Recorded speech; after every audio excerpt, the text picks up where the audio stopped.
आज की इस वीडियो में हम आपको राजस्थान पटवारी के कुछ प्रीवियस ईयर के क्वेश्चंस पर प्रैक्टिस करवाएंगे जो आपके आगामी एग्जाम के लिए काफ़ी मददगार साबित होंगे। ये क्वेश्चंस पिछले साल पूछे गए थे जो मैथ और एप्टीट्यूड से रिलेटेड है। तो चलिए शुरू करते हैं। आपका हार्दिक अभिनंदन है हमारे यूट्यूब चैनल प्रैक्टिस स्टडी में, जो ट्रिक्स एंड मेथड्स प्रोवाइड करता है और आपको बताता है कि कम समय में कैसे क्वेश्चंस को सोल्व करें। तो हम पहले क्वेश्चंस की ओर बढ़ते हैं। अपने पहला क्वेश्चन है जो लास्ट ईयर पूछा गया था कि अगर x की वैल्यू 2+√3 है तो रूट एक्स प्लस 1/√x की वैल्यू क्या होगी।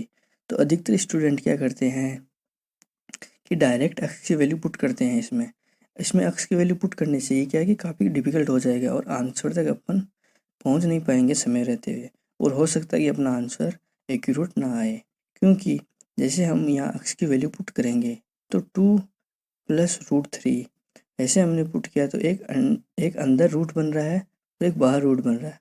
तो ये क्या दो रूट बनने की वजह से क्या है कि क्वेश्चंस काफ़ी कॉम्प्लिकेटेड हो जाएगा। तो हम क्या चाहते हैं कि कैसे भी करके इस रूट एक्स को अपन क्या है कि एक्स में चेंज कर दे, जिसकी वजह से क्या है कि क्वेश्चंस में आसानी होगी करने में। तो हम क्या करेंगे, रूट एक्स को एक्स में चेंज करने के लिए हम क्या करेंगे, इसका स्क्वायर करेंगे। तो हम स्क्वायर करेंगे तो स्क्वायर ऐसे सिंपल नहीं कर सकते, क्योंकि ये एक होल स्क्वायर बन रहा है। तो होल स्क्वायर बन रहा है तो हम इसी फॉर्मूले का यूज़ करना पड़ेगा, a+b का होल स्क्वायर। a+b का होल स्क्वायर होता है a² + b² + 2ab। इसी प्रकार यहाँ a की वैल्यू हो जाएगी रूट एक्स, b की वैल्यू हो जाएगी 1/√x। तो हम क्या करेंगे कि a की जगह रूट एक्स पुट करेंगे और b की जगह 1/√x पुट करेंगे। जैसे हमने a की जगह रूट एक्स पुट किया है तो जैसे a² है तो रूट एक्स का स्क्वायर हो जाएगा x। उसी प्रकार b² है तो 1/√x की जगह हो जाएगा 1/x। और 2ab है तो 2 इंटू a की जगह रूट एक्स और b की जगह 1/√x, तो रूट एक्स से रूट एक्स कैंसिल हो गया तो अपने पास ओनली 2 बचा। तो फाइनली अपने पास क्या आ गया, x + 1/x + 2। फिर हम क्या करेंगे, इसमें x की वैल्यू पुट कर देंगे। जैसे हमने x की वैल्यू पुट की तो अपने सामने ये आ गया 2+√3 + 1/2 + √3 + 2। तो इसमें क्या है कि एक टर्म आ रही है 1/2 + √3। इस टर्म को सरल करने के लिए हम क्या करेंगे, परिमेयकरण करेंगे, क्योंकि जब भी कोई अपॉन में कोई भी अपरिमेय संख्या आ जाती है तो उसका परिमेयकरण करके आसानी से सरल किया जा सकता है। तो परिमेयकरण कैसे किया जाता है, हम क्या करेंगे, जो भी अपरिमेय संख्या के आगे जो भी चिन्ह होता है उसको चेंज करके ऊपर और नीचे मल्टीप्लाई करते हैं। जैसे इसमें देखेंगे 1/2 + √3 है तो हम क्या करेंगे, 1/2 + √3 को मल्टीप्लाई करेंगे 2 - √3 अपॉन 2 - √3 ऊपर नीचे। तो 1 से मल्टीप्लाई होगा तो क्या हो जाएगा 2 - √3, और नीचे अपने क्या बच गया 2 + √3 इंटू 2 - √3। तो अपने पास ये क्या बनेगा, ये एक फॉर्मूला बन रहा है। ये formula a + b into a - b जो इक्वल टू होता है a² - b²। क्योंकि हम अब मल्टीप्लाई करेंगे तो वापस वैल्यू तो ये आएगी, पर अपना क्या है कि टाइम ज़्यादा कंज्यूम होगा। तो टाइम बचाने के लिए हम क्या करेंगे, डायरेक्ट ये यूज़ करेंगे। तो अपने पास a² - b² है तो a की जगह क्या हो गया 2 हो गया। तो हम क्या करेंगे, a² है तो 2 की पावर 2, और b² की जगह हम लिखेंगे √3 का स्क्वायर। तो 2 की पावर 2 होती है 4 और √3 का स्क्वायर होता है 3। तो हम क्या करेंगे, 4 - 3 हो गया 1। तो अपने पास फाइनली वैल्यू आ गई 2 - √3। 2 - √3 को हम यहाँ पुट करेंगे। जैसे हमने यहाँ पुट किया तो यहाँ बचा 2 + √3, 2 - √3 + 2। तो √3 प्लस और √3 माइनस आपस में क्या हो गए, 0 हो गए। तो अपने पास क्या बचा 2 + 2 + 2, ये हो गया 6। पर ये क्या वैल्यू आई है अपनी √x + 1/√x का होल स्क्वायर की वैल्यू √6 आई है। तो अपने को क्या चाहिए, √x + 1/√x की वैल्यू चाहिए। तो इधर अपन वर्गमूल लेंगे दोनों, तो वर्गमूल 6 का वर्गमूल √6 हो जाएगा। तो ये अपना आंसर हो जाएगा। नेक्स्ट क्वेश्चन है अपना जो भी पिछले साल पूछा गया था कि दो संख्या के वर्ग का योग अगर 68 है तो उनके अंतर का वर्ग 36 है, तो फिर दोनों का गुणन क्या होगा। तो इसमें हम संख्या मान लेते हैं कि x है पहली और दूसरी है y। तो इस क्वेश्चन में कह रहा है दो संख्या के वर्ग, मतलब पहले वर्ग फिर उनका योग, तो X square plus Y square बराबर 68। अगर इसमें ऐसा दिया हुआ होता है कि दो संख्या के योग का वर्ग, तब हम लिखते हैं एक्स प्लस वाई का whole square equal to 68। But इसमें दिया हुआ है दो संख्या के वर्ग का योग, मतलब पहले शब्द वर्ग आया तो पहले वर्ग करेंगे फिर योग करेंगे। तो अपने क्या होगी, अपने क्वेश्चन बन गई X square plus Y square equal to 68।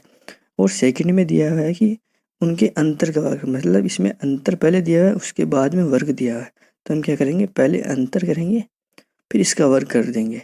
तो अपने पास दूसरी क्वेश्चन ही आ गई।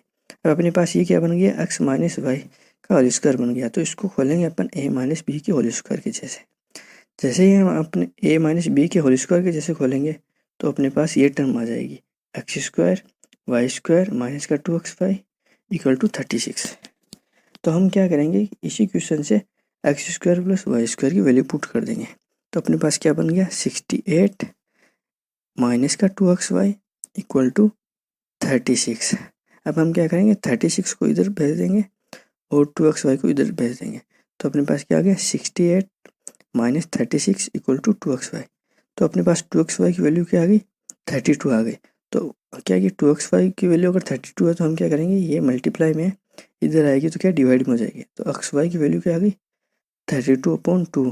अब इसको क्या है, हम 2 से डिवाइड करेंगे तो इसकी वैल्यू आ गई 16। मतलब अपने पास xy की वैल्यू आ गई 16। यही अपना आंसर हो गया दूसरे।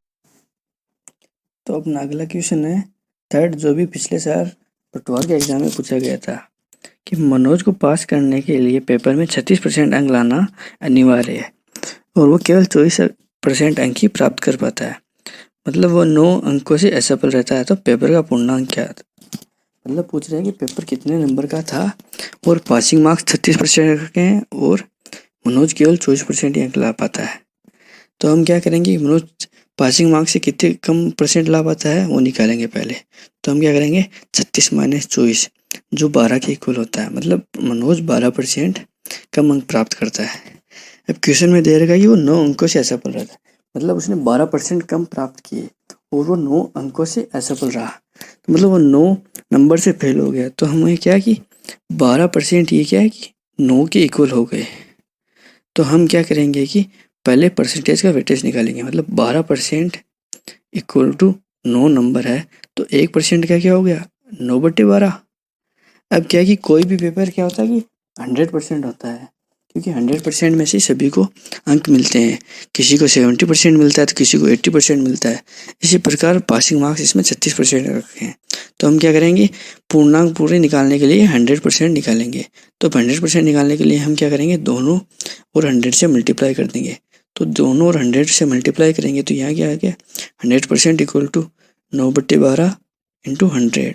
तो अपने पास क्या आ गया, 900/12। और 900/12 क्या होता है, 75 होता है। तो मतलब वो पेपर का पूर्णांक था 75। मतलब अपना आंसर हो गया बी। अपना अगला क्वेश्चन है, अगर किसी नगर की वर्तमान जनसंख्या 1,76,400 है और इसमें सालाना वृद्धि 5% की होती है, तो 2 वर्ष पहले टाउन या नगर की जनसंख्या क्या थी। तो इसको निकालने के लिए हम क्या एक ट्रिक का यूज़ करते हैं। ये ट्रिक ये है कि मतलब हर साल 5% की वृद्धि होती है। मान लो कि पहले जनसंख्या थी 1000 और उसके अगले 5% की वृद्धि हुई, तो 5% की वृद्धि होने पे इस पे कितना आ गया, 1050 हो गई जनसंख्या। अब क्या कि जो अगली वृद्धि होगी 5% की, वो ना कि इस हजार पे होगी, वो होगी 1050 पे। तो अपने पास 1050 पे वृद्धि होगी, तो हम इसी पे 5% निकाल के ऐड करेंगे, तभी हमारे पास क्या होगी, वर्तमान जनसंख्या आएगी।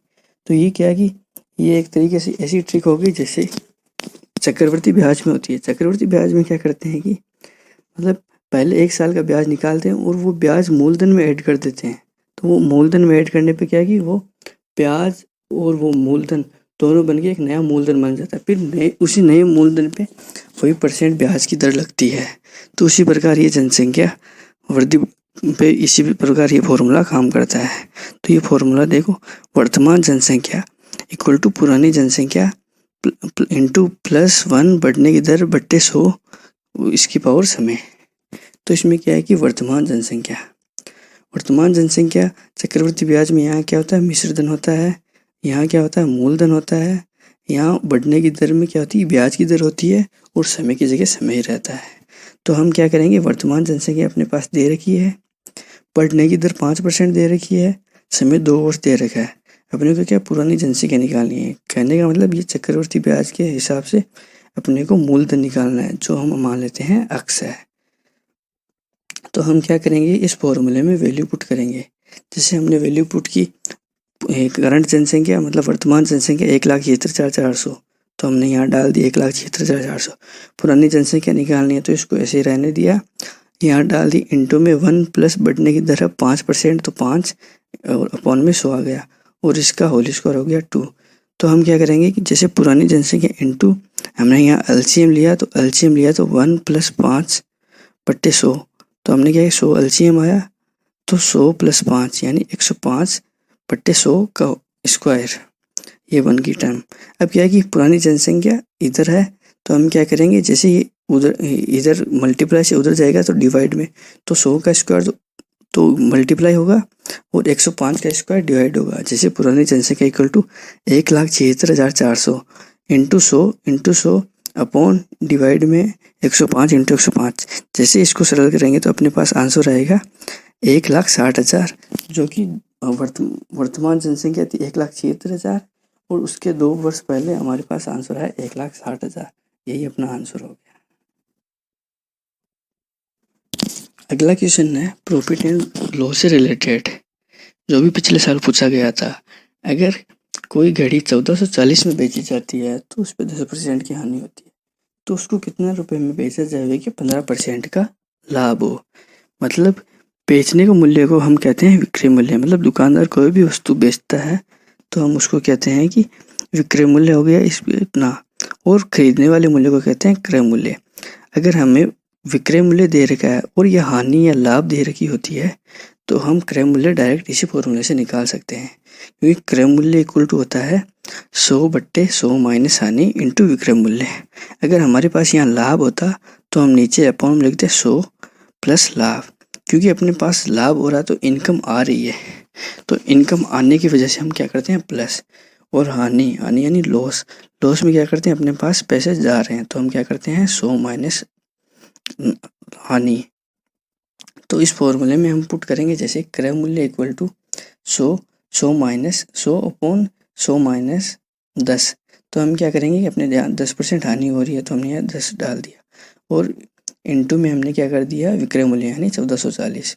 तो जैसे हम इसको निकालेंगे तो हमारे पास क्या होगा, क्रय मूल्य इक्वल टू 100/90 इंटू 1440। तो अपने पास क्या 0 से 0 कैंसिल हो गया, और 9 को 100 से डिवाइड करेंगे तो अपने पास आएगा 16, और 16 को 100 से मल्टीप्लाई करेंगे तो 1600। मतलब ये हमारे पास ये क्या आ गया, ये हमारा आ गया क्रय मूल्य।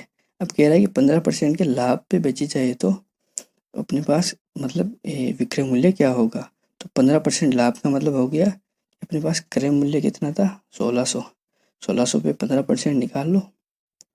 1600 पे 15% निकालने पे अपने पास आया 240, मतलब उसको 240 का लाभ हुआ। 240 का लाभ हुआ, 1600 रुपये में उसने खरीदी थी, तो उस वस्तु को कितने रुपये में बेचेगा 1600 प्लस 240 मतलब 1840। यही अपना आंसर हो गया। और 16 इंटू 15 को मल्टीप्लाई करने के लिए मैं एक ट्रिक बताता हूँ। इसको मल्टीप्लाई करने के लिए ये ट्रिक है 16 इंटू 15। तो हम क्या करेंगे, यहाँ 15 बेस है तो इसको भी 15 में चेंज कर ले बेस में, तो 15 प्लस 1 16 होता है, और इंटू 15। तो क्योंकि 15 से मल्टीप्लाई हुआ तो अपने इसका डायरेक्ट मालूम होता है तो 225। फिर ये 15 इससे 1 से मल्टीप्लाई हुआ था 15, तो इसको ऐड भी करेंगे तो वापस 240 ही आएगा। तो यही ट्रिक है, इससे क्या है कि आसानी से हम मल्टीप्लाई करके सरल कर लेते हैं। इसमें कुछ क्वेश्चन में तो रेप्टीट्यूड के और बच रहे हैं जो पिछले साल पूछे गए थे, वो क्या है कि हम अपने नेक्स्ट वीडियो में डिस्कस करेंगे। और इन क्वेश्चंस के सॉल्यूशन प्राप्त करने के लिए आप नीचे डिस्क्रिप्शन में लिंक दी है, वहाँ क्लिक करके आप डाउनलोड कर सकते हैं। और अगर आपको वीडियो पसंद आया तो इसको लाइक करो, सब्सक्राइब करो, कमेंट करो एंड शेयर करो।